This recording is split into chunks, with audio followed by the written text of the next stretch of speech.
Hi, this is Jason here. Welcome back to my channel. I am doing a 2012 Chevy Camaro. I'll be doing the transmission pan and internal filter. So here we go. This is the transmission pan right here.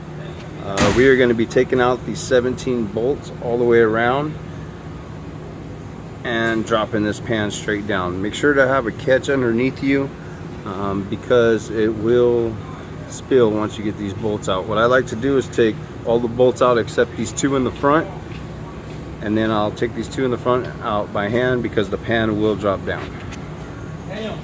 Alright, now that I got the bolts out, this right here is your internal filter.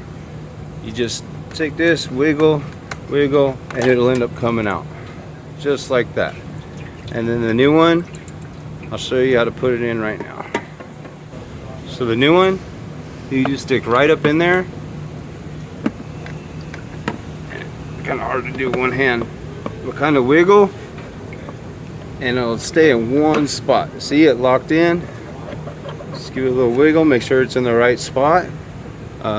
This gasket right here, this is a reusable gasket. So you could just wash this off, reuse it, or just stick it back on like it is. Just make sure there is no dirt or debris in here. Another thing, when you look inside your transmission pan right here, you want to look for any, there's a magnet, you want to look for any metal debris on there. If there's no metal debris, you're pretty good. I like to wash these pans out, spray them off with a blow gun, and then reinstall them. But here we go. We're going to reinstall this pan back into the vehicle.